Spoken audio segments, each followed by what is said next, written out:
Audio Jungle.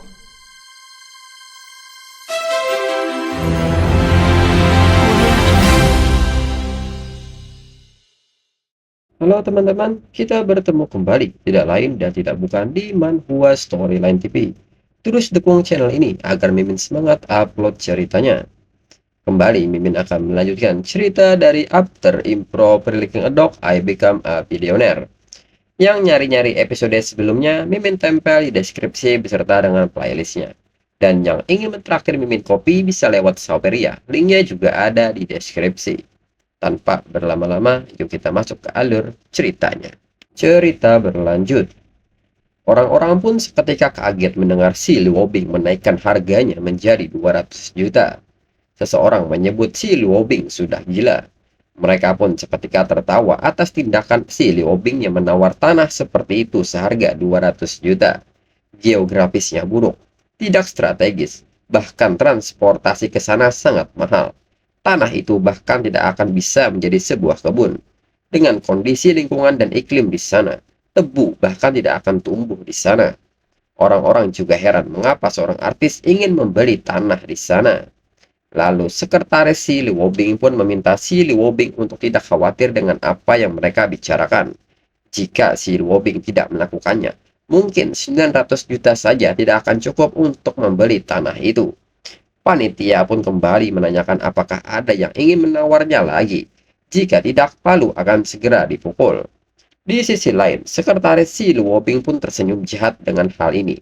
Dengan ini, tugasnya sudah beres. Rencana Yan Jianzheng berjalan dengan sukses. Namun di saat itu, tiba-tiba Yan Jianzheng datang dan menawar tanah itu dengan harga 300 juta. Dan ini mengagetkan semua orang. Begitu juga dengan sekretaris si Luobing dan bertanya-tanya apa yang sedang Yan Jianzheng lakukan. Yan Jianzheng pun memberi kode kepada sekretaris si Luobing bahwa rencana berubah, dirinya ingin tanah itu. Dan hal ini mengagetkan sekretaris si Luobing. Seketika si Luobing pun bereaksi dengan hal ini. Dirinya tahu ini akan terjadi.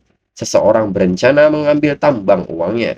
Dirinya tidak akan kalah dan kembali menaikkan harganya menjadi 600 juta. Namun Yan Jianzheng tidak mau kalah dan menaikkan harganya menjadi 800 juta. Yan Jianzheng pun seketika memberi kode kepada sekretaris si Luobing untuk menghentikan langkah si Luobing. Namun si Luobing tidak ingin kalah dan kembali menaikkan harganya menjadi 1 miliar. Si Luobing pun meminta sekretarisnya untuk mengeluarkan semua uang mereka. Mendengar hal ini, Yan Jianzheng pun kaget dan menegur sekretaris si Luobing yang telah berbohong kepadanya, yang bilang bahwa si Luobing hanya memiliki 200 juta saat ini. Sekretaris si Luobing pun seketika bertanya kepada si Luobing, dari manakah mereka bisa mendapatkan uang sebanyak itu. Dihadapkan dengan situasi di mana sekretaris si Luobing harus mematuhi Yan Jianzheng, dan si Luobing sendiri membuatnya kebingungan hingga dia jatuh pingsan. Di sisi lain, Tuan Cuan pun menanyakan sikap Yan Jianzheng tentang apa yang dia lakukan. Yan sendiri menyebut Yan Jianzheng ternyata kadang-kadang juga bisa membuat kesalahan. Menghabiskan begitu banyak uang untuk membeli sebidang tanah yang tidak berharga. Tanah itu cocok untuk menjadi pembuangan sampah. Seketika Yan Jianzheng pun menanyakan pikiran mereka yang menganggap dirinya bodoh. Seketika Tuan Cuan dan Kaisar Su pun bingung dengan apa yang dibicarakan oleh Yan Jianzheng. Yan Jianzheng pun meminta mereka untuk meneruskan kebodohan mereka. Dirinya akan merebut tanah itu. Selain itu, Yan Jianzheng juga meminta si Luobing untuk menghentikan penawarannya. Jika tidak, si Luobing tidak akan pernah melihat orang yang ingin si Luobing temui lagi. Mendengar hal ini, si Luobing penasaran dengan apa, siapa, dan apa yang dilakukan Yan Jianzheng kepadanya. Yan Jianzheng pun hanya tersenyum jahat dan menanyakan pikiran si Luobing saat ini. Si Luobing pun nampak berpikir dan seketika mengatakan bahwa jika Yan Jianzheng menginginkan sebidang tanah ini, maka dirinya akan berhenti menawar, namun lepaskan Lin Xin. Yan Jianzheng pun bertanya apakah si Luobing sekarang berani mengancamnya, dan apakah si Luobing tidak mengkhawatirkan hidupnya. Seketika si Luobing pun menampar Yan Jianzheng. Hal ini membuat Yan Jianzheng sangat marah dan menyebut si Luobing sebagai lacur yang berani. Si Luobing pun tersenyum dan menyebut bahwa dirinya tahu persis siapa Yan Jianzheng. Bahkan jika dirinya berhenti menawar, Yan Jianzheng tetap akan menyakitinya. Dirinya tidak peduli lagi. Jika dia mati, dirinya pastikan Yan Jianzheng bergabung dengannya di kuburan. Dan seketika menaikkan tawarannya sebesar 1,5 miliar. Kembali Yan Jianjing menyebut Si Luobing sebagai jalang karena telah berani menentangnya. Si Luobing pun menyebut bahwa setidaknya dirinya bisa merusak keinginan Yan Jianzheng. Biarkan Lin Chen pergi atau dirinya akan terus menaikkan tawarannya. Dan kembali sekretaris Si Luobing mengatakan kepada Si Luobing bahwa mereka tidak memiliki uang sebanyak itu. Si Luobing pun menegaskan untuk menjual semua hak film, jual perusahaan, jual rumah, dan jual perhiasan. Tidak peduli apa yang diperlukan, dirinya harus menyelamatkan Lin Xin. Kembali Yan Jianzheng sangat marah dan menyebut Si Luobing sebagai jalang. Seketika Yan Yan pun mengatakan jika Si Luobing tidak ada uang, maka mereka akan meminjamkannya. Segera Kaisar Su berdiri di samping Si Luobing dan bersedia meminjamkan 500 juta. Begitu juga dengan Tuan Cuan yang berani meminjamkan sebesar 300 juta. Dan Yan Yan akan meminjamkannya sebesar 600 juta. Menurut Yan Yan, dirinya tidak bisa menahan ini, karena hutang budi dibalas budi. Melihat mereka bersatu, Yan Jianzheng pun sangat marah. Kembali panitia mengumumkan bahwa 1,5 miliar adalah penawaran yang fantastis. Apakah ada yang berani melakukan penawaran yang lebih dari ini? Jika tidak, maka palu ini akan segera dipukul. Dan nyatanya Si Luobing pun tidak ingin kalah dan menaikkan tawarannya menjadi 2,9 miliar. Kembali orang-orang pun terkejut dengan harga fantastis ini.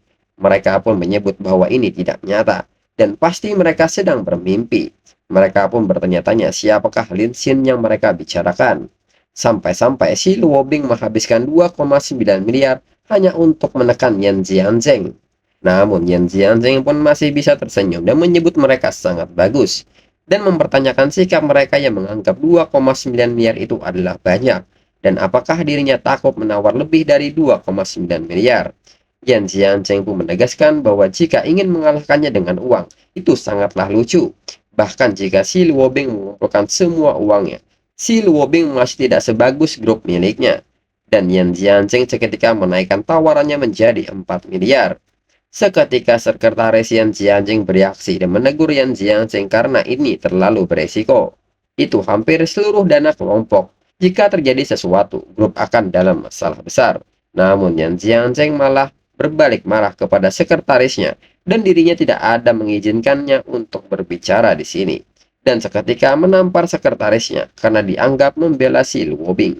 Seketika sekretaris Yan Jianzheng meminta maaf dan akan segera mengumpulkan semua dananya. Kembali panitia mengumumkan harga tanah ini sekarang berada di 4 miliar. Apakah ada yang berani menawar lebih tinggi lagi?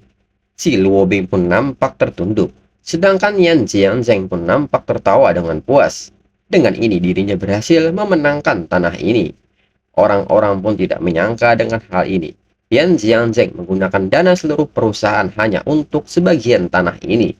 Mereka pun akhirnya bertanya-tanya apakah tanah ini memiliki potensi yang banyak. Namun sebagian orang berpendapat bahwa ini tidaklah masalah karena Yan Jianzheng benar-benar kaya. Dan orang-orang pun seketika merasa kasihan kepada Si Luobing yang ingin melawan Yan Jianzheng.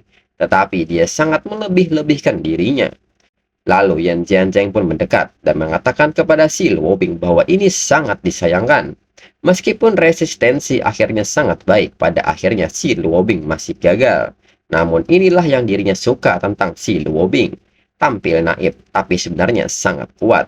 Dirinya berharap melihat sisi Si Luobing ini nanti di kasur. Jika Si Luobing berani menolak, dirinya akan ambil salah satu mata Lin Xin dan memberikannya kepada Si Luobing. Dan jika Si Luobing berperilaku baik, dirinya mungkin akan membiarkan Lin Xin hidup. Namun seketika Si Luobing menyingkirkan tangan Yan Jianzheng dari wajahnya dan menanyakan apakah semua itu benar. Sekarang dirinya merasa bahwa Lin Xin tidak ada di tangan Yan Jianzheng sama sekali. Yan Jianzheng hanya melakukan cara ini untuk memprovokasi dirinya. Yan Jianzheng pun tertawa kecil dan menyebut apakah ini cara terakhir Si Luobing. Dengan ini dirinya akan menikmati perasaan menghancurkan seseorang sedikit demi sedikit. Akan dirinya perlihatkan sekarang. Tetapi tidak bisa menjamin Lin Xin dalam keadaan yang utuh. Dirinya sudah mengubah Lin Xin menjadi manusia babi. Namun Yan Jianzheng merasa heran mengapa dirinya tidak bisa menghubungi orangnya. Dan tiba-tiba seseorang pun datang dan meminta Yan Jianzheng untuk menebaknya. Dan ternyata itu adalah Lin Xin. Dan ini membuat Yan Jianzheng sangat kaget. Yan Jianzheng pun seketika bertanya mengapa Lin Xin tidak terluka dan apa yang sedang terjadi. Lin Xin pun seketika mengatakan bahwa semua ini hanyalah sebuah akting. Lin Xin pun memuji si Luobing yang telah berakting dengan sangat baik. Si Luobing pun tertawa dan menyebut dirinya khawatir dirinya akan melakukannya secara berlebihan dan membiarkan Yan Jianzheng menyadarinya. Saat Lin Xin memberitahunya tentang ini, itu benar-benar membuatnya takut. Di sisi lain, Yan Jianzheng mencoba menyangkal semua ini dan bertanya-tanya sejak kapan ini terjadi. Seketika Yan Jianzheng mencengkram baju sekretaris si Luobing dan menyebutnya telah bersekongkol untuk menjatuhkan dirinya. Sekretaris si Luobing pun bersumpah pada dirinya tidak tahu apa-apa mengenai hal ini. Mendengar hal ini, Lin Xin pun akan memberitahu Yan Jianzheng apa yang sudah terjadi. Yan Jianzheng terlalu banyak bicara dengan idiot itu yang cukup untuk dirinya lacak. Dan dengan perusahaan teknologi Yan Bao, mencari informasi dari ponsel Yan Jianzheng adalah hal yang mudah. Mencari Direktur Bao yang secara rahasia bersekongkol dengan Yan Jianzheng itu sangat sederhana. Yan Jianzheng sangat sombong. Jadi Yan Jianzheng tidak akan percaya informasi palsu jika diberitahukan secara langsung.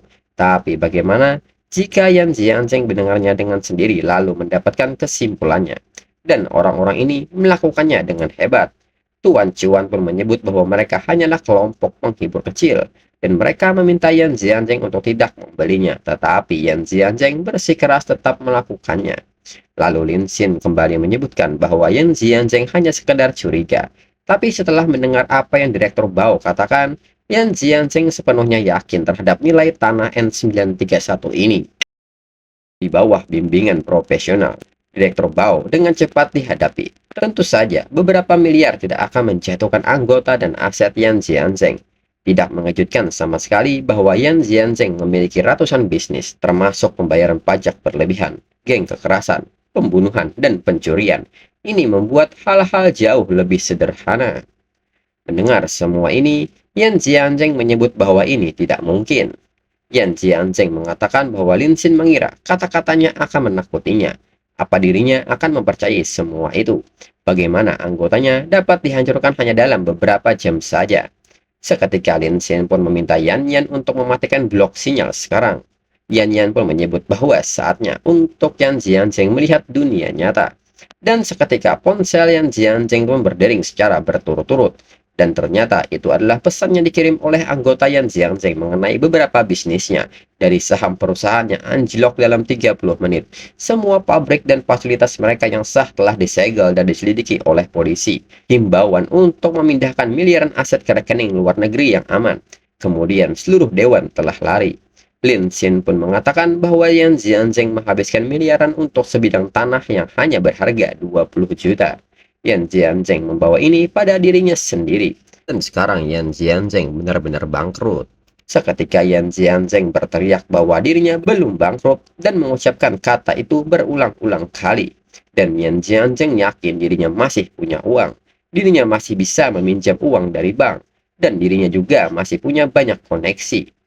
Mendengar hal ini, Lin Xin pun menanyakan apakah Yan Jianzheng masih kurang yakin. Maka dari itu, dirinya akan menampilkan sesuatu di layar besar. Dan nyatanya saat ini, Caca sedang melakukan siaran langsung dan mengatakan bahwa apa yang mereka lihat saat ini secara live adalah Yan Jianzheng dari grup Yan.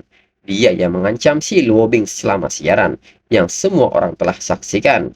Berikut dirinya akan melis semua hal buruk Yan Jianzheng sampai sekarang. Dirinya menerima kontribusi dari semua orang. Dan seketika setiap kejadian, setiap perilaku, setiap perkataan Yan Jianzheng ditampilkan di sini hingga beragam komentar pun terus bermunculan. Lin Xin pun memberitahukan bahwa live ini sedang berlangsung sejak Yan Jianzheng memasuki tempat lelang. Seketika kembali ponsel Yan Jianzheng berbunyi dan banyak pesan yang mengatakan bahwa mereka semua serentak membatalkan kontrak dengan Yan Jianzheng. Selain itu dari asuransi juga menyebutkan bahwa perusahaan Yan Jianzheng bangkrut sepenuhnya. Dan atas nama perusahaan, kepala asuransi akan mengambil seluruh asetnya. Melihat semua ini, seketika Yan Jianzheng melemparkan ponselnya ke bawah dan seketika berlari ke arah si Liu Bing dan menyebut bahwa ini semua karena si Liu Bing hingga dirinya berakhir dan si Liu Bing akan pergi bersamanya. Dan di saat itu, Lin Xin segera menendang salah satu kaki Yan Jianzheng hingga Yan Jianzheng pun terjatuh. Si Liu Bing pun segera bereaksi dan mengatakan bahwa kematian terlalu mudah baginya. Yan Jianzheng akan menghabiskan sisa hidupnya dengan penderitaan dan segera menendang muka Yan Jianzheng dengan sangat keras hingga membuat Yan Jianzheng terlempar dan mengompol di celana. Di saat itu, seketika Yan Jianzheng menjadi gila dan menyebut bahwa dirinya masih punya uang miliaran dan dirinya akan kembali.